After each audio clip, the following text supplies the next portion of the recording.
Rádio Riachão.com tá no ar. A rádio que você vai amar, amar.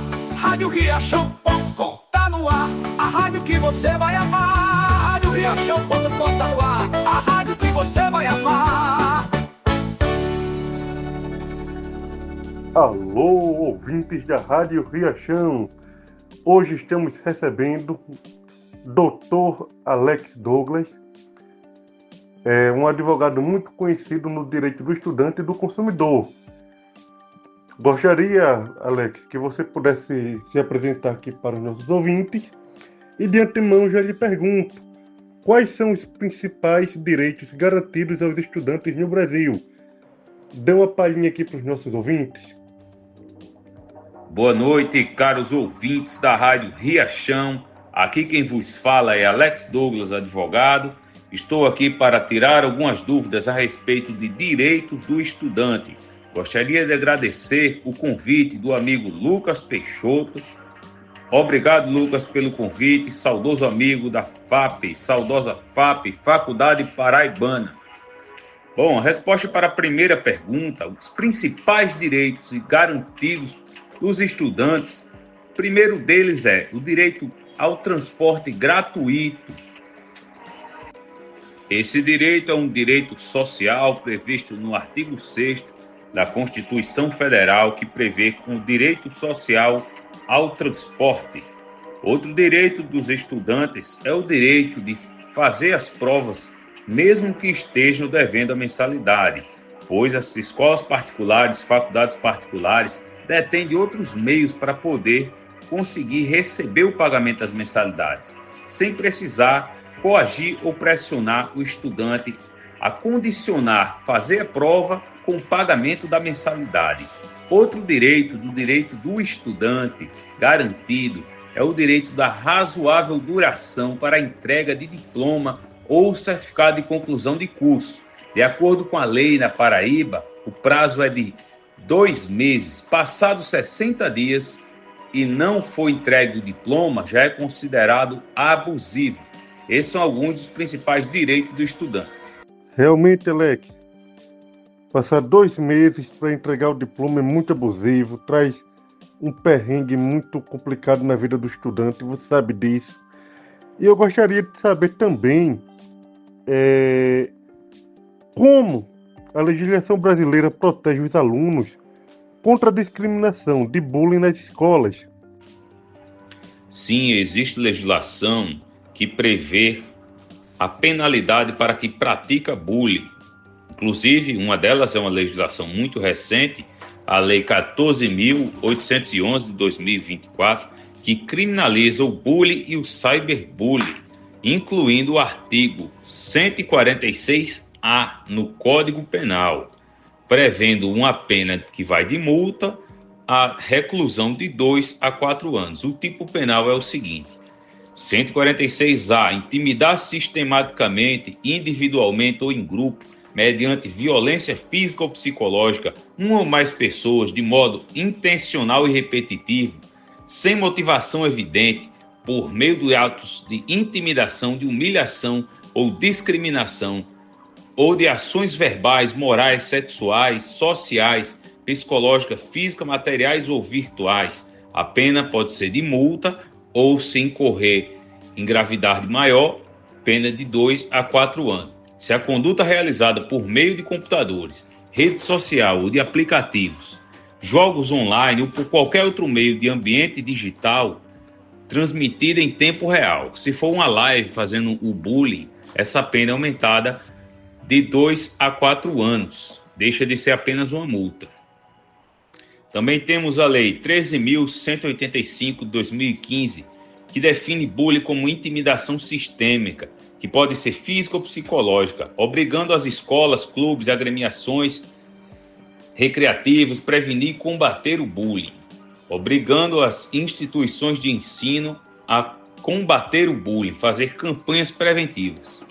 Alex, logo no início da nossa entrevista, você falou que os estudantes têm direito ao transporte gratuito. Agora, eu acho que é uma curiosidade dos nossos ouvintes. Os estudantes têm esse direito ao transporte gratuito, correto? mas em quais casos eles têm direito? Com relação ao transporte público, sim, é um direito do estudante o transporte público. Além do direito do estudante, é um direito constitucional, previsto no artigo 6º da Constituição Federal. Um direito social garantido através da Emenda Constitucional 90 de 2015. Além disso, a Lei de Diretrizes Bases da Educação Nacional, a Lei 9394/96, prevê no seu artigo 10 a obrigatoriedade dos transportes públicos oferecidos pelo Estado. Artigo 10. Estados incumbirão-se de, inciso 7, assumir o transporte escolar dos alunos da rede estadual. Artigo 11. Os municípios incumbirão-se de, inciso 6, assumir o transporte escolar dos alunos da rede municipal. Ou seja, o transporte intermunicipal e intramunicipal é de responsabilidade, sim, dos estados e dos municípios, garantindo o direito ao transporte aos alunos de forma gratuita. Realmente é muito legal e isso também leva a outro direito, né, do estudante, que é justamente a meia entrada, né? Como funciona o direito à meia entrada para estudantes e quais são as regras para obtê-lo? O direito à meia entrada funciona da seguinte forma: é obrigatório que realmente a pessoa seja estudante, independente do grau de instrução, seja fundamental, médio, superior, pós-graduação, doutorado, mestrado, etc., cursos técnicos, desde que apresente a CIE, Carteira de Identificação Estudantil, que vai dar o direito aos transportes intermunicipais, mas não de um estado para o outro, e sim dentro do estado onde foi feita a carteira de estudante. Todavia, o direito ao desconto de 50% de shows, museus e cinema, esse vale em todo o território nacional. Só não se aplica às passagens de ônibus de um estado para o outro. Os nossos ouvintes já estão acostumados, sempre que anunciamos uma nova entrevista, que eles podem enviar suas dúvidas pelo nosso direct. E acredito que uma dessas dúvidas em comum é justamente o seguinte: quais seriam os direitos dos alunos com deficiência para garantir inclusão e acessibilidade nas instituições de ensino? Alguns dos direitos do estudante com deficiência são os seguintes: a inclusão social. O estudante com deficiência ele pode participar de todas as atividades escolares, seja jogos, atividades esportivas, recreativas e de lazer, uma vez que a educação não se limita apenas à sala de aula, como prevê o artigo 28, inciso 15 da Lei Brasileira de Inclusão.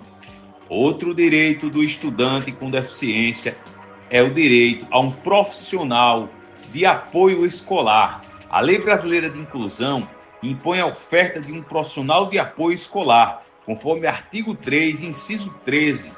Esse profissional é a pessoa que exerce atividades de alimentação, higiene, locomoção do estudante com deficiência, atua em todas as atividades escolares, nas quais se fizerem necessárias, em todos os níveis e modalidades de ensino, instituições públicas, privadas, excluídas as técnicas ou procedimentos identificados com profissionais legalmente estabelecidos. Ou seja, tem que ter um profissional, um cuidador, como diz a história, para que possa auxiliar esses estudantes, além da lei de acessibilidade, que deverá prever vaga de estacionamento para pessoas com deficiência, com transtorno de aspecto autista, e tem muito mais leis que, se eu ficar listando, é o dia todo aqui.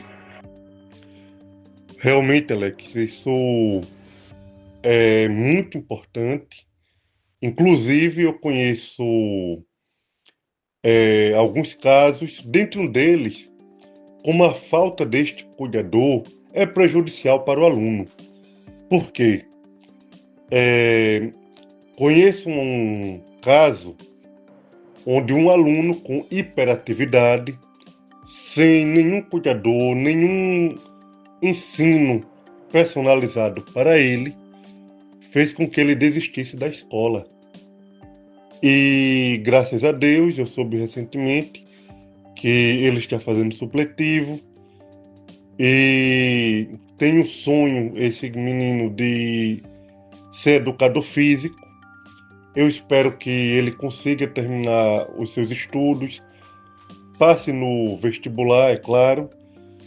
E isso, não só a questão da falta do cuidador, mas dessa questão de afastar da escola, também me leva a lhe fazer outra pergunta. Um estudante pode ser impedido de assistir às aulas por falta de pagamento da mensalidade? O que a lei diz sobre isso?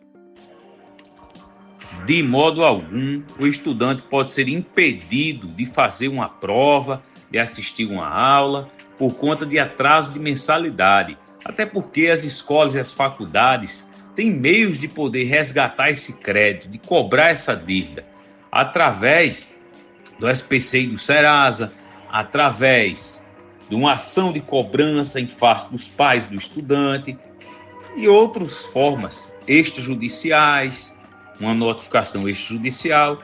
Então não é motivo para impedir o aluno, o estudante, geralmente criança e adolescente, de fazer uma prova, de assistir uma aula.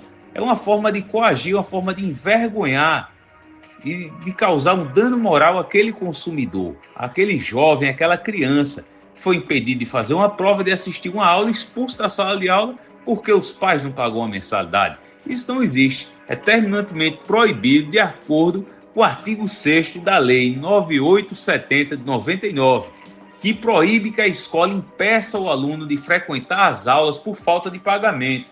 Esta proposição se aplica a todos os direitos acadêmicos do aluno: fazer prova, reposição, pegar certificado, entre outros.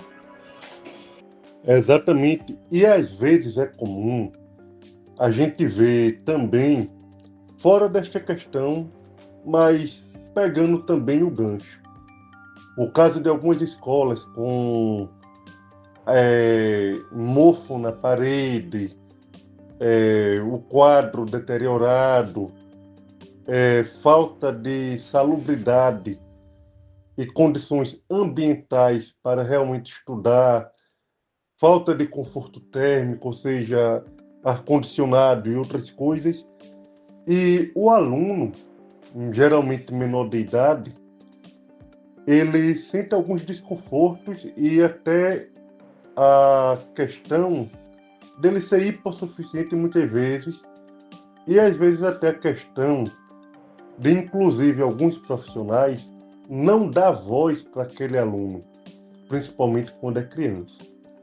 Então, obviamente, vêm-se algumas perguntas. Dentre elas, a seguinte: como os estudantes podem exigir melhorias na infraestrutura e na qualidade do ensino em suas escolas ou universidades?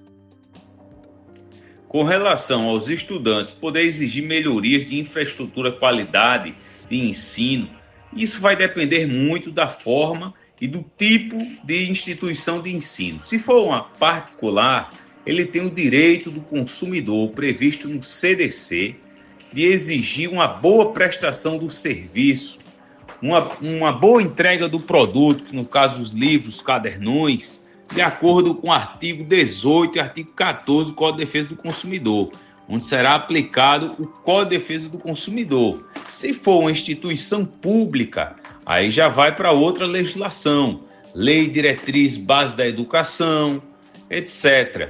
E cobrar os políticos por melhores legislações com relação a isso, para destinação de emendas, etc. E também votar com consciência em políticos que queiram investir na educação efetivamente. Justamente mesmo. Inclusive, gostaria de perguntar a você se existe algum direito que os estudantes costumam desconhecer, mas que pode ser muito útil para eles. E existem muitos direitos do estudante que o estudante em si não conhece. Um deles é o estudante universitário concluinte do curso ter o direito de ser assegurado apenas exclusivamente para alunos concluintes. O aluno concluinte tem o direito assegurado de manter a grade curricular originalmente contratada, sem mudança, sem que haja mudança de grade curricular. Se a faculdade de má-fé mudar a grade curricular do aluno, que é aluno concluinte, mesmo que o aluno concluinte trancou por 6 meses, por um motivo, ou algo do tipo, ele deverá retornar à faculdade com a mesma grade curricular, aquela que foi contratada. Mas isso só vale para aluno concluinte, não aluno que está no meio do curso, no começo, apenas para aluno do último período. Eu acredito que alguns alunos, principalmente os universitários agora, devem estar muito felizes e sedentos de querer saber mais um pouco, né? Ter outros tipos de dúvidas, talvez. E talvez, para aqueles mais próximos de sua formatura, do 7º período, dependendo do curso, do 9º período, no caso de Direito, talvez gostariam de saber quais são os seus direitos em relação a estágios e trabalhos acadêmicos. Com relação ao direito ao estágio, ele é regido pela Lei 11.788 de 2008, que lista em seu artigo 7º e 8º as obrigações das instituições de ensino em relação aos estágios e seus educandos. Uma das principais obrigações é a celebração de convênio de concessão do Estado entre a instituição de ensino e a parte concedente, um convênio, por exemplo, com hospitais, clínicas, etc., para que possa efetivamente existir o estágio na área da saúde, por exemplo, questão de convênio, ou convênio com fórum, quando o estágio é jurídico, tem que ter esse convênio. Se a instituição de ensino procrastina, não consegue esse convênio, atrasa o período do estudante, que ele vai ter que cursar mais um período além daquele que deveria ter cursado. Por exemplo, estudantes de enfermagem. Vamos supor que o curso de enfermagem tenha 8 períodos. E nesses 8 períodos não foi oferecido estágio por falta de convênio. Então a instituição de ensino coloca para os estudantes estudarem, por exemplo, depois do 8º semestre, um 9º semestre, que não era para o aluno estudar, ocorrendo o atraso na formatura do aluno. Esses alunos terão o direito de exigir na justiça os danos morais pelo atraso, por conta do estágio não realizado em tempo hábil. Essa questão do estágio não observado em tempo hábil, atrasando a vida do estudante, atrasando a formatura do mesmo, ensejará direito ao dano moral. Realmente, Alex. E gostaria de acrescentar também a questão da carta de recomendação acadêmica que o aluno pode solicitar de seus professores, embora eles possam aceitar ou não, ou seja, podem negar o feitio desta carta. Ela serve para adicionar ao seu currículo com o fim de apresentar em processo seletivo de estágios e servir como pontos para aquele aluno. E é o único documento que, após sair da faculdade e ser ex-aluno daquele professor, esta carta de recomendação ainda serve para intercâmbios fora do Brasil, dependendo da instituição, interlínguas, não é? E também, né, para finalizar, né, gostaria que você compartilhasse algumas curiosidades ou informação relevante sobre o direito dos estudantes que você considera importante. Por fim, Dr. Lucas Peixoto, eu gostaria de deixar algumas dicas extras a respeito do direito do estudante, iniciando com aproveitamento de disciplinas. Um estudante universitário transfere-se de uma faculdade para outra, já cursou aquela disciplina com carga horária maior ou igual à carga horária da faculdade onde ele vai ingressar. Por exemplo, um aluno de administração cursou filosofia na instituição X, a carga horária é 60 horas. Ele vai transferir para a faculdade Y, a carga horária da nova faculdade é 50 horas. Como ele cursou uma de 60 horas, uma carga horária maior do que a faculdade onde ele vai ingressar, tem direito à dispensa da disciplina, porque ele já cursou aquela disciplina. Ao analisar a ementa, o coordenador do curso deverá fazer o aproveitamento. Outra dica muito importante, direito do consumidor, direito do estudante, é o tempo hábil para a entrega do diploma. Na nossa legislação estadual aqui no estado da Paraíba, tem a legislação Lei 10.220/2013, que vai prever que o tempo hábil para a entrega do certificado de conclusão de curso ou diploma é de 60 dias e que com o descumprimento dessa lei acarretará uma multa de 3 vezes o valor pago da última mensalidade, ou seja, já dá direito a receber um valor indenizatório o aluno através dessa lei estadual, ressalvados o direito ao dano moral. Bom, eu agradeço o convite por participar dessa entrevista. Se quiserem tirar mais dúvidas a respeito do direito do estudante, eu peço que siga meu canal no YouTube, o AD Abordando o Direito com Alex Douglas, onde eu faço muito vídeo com dicas de direito do estudante e outros direitos no modo geral. Agradeço de coração o convite e fica para a próxima com mais dicas de direito de modo geral. Valeu pelo convite, Lucas Peixoto, Dr. Lucas. Um abraço. Abração, meu amigo. Agradecemos a todos os ouvintes. Alex, o seu certificado de participação na entrevista na radioriachão.com já está sendo enviado para o seu e-mail. E que Deus abençoe a todos. E até a próxima. radioriachão.com tá no ar, a rádio que você vai amar. radioriachão.com tá no ar, a rádio que você vai amar, amar. radioriachão.com tá no ar, a rádio que você vai amar. radioriachão.com tá no ar, a rádio que você vai amar.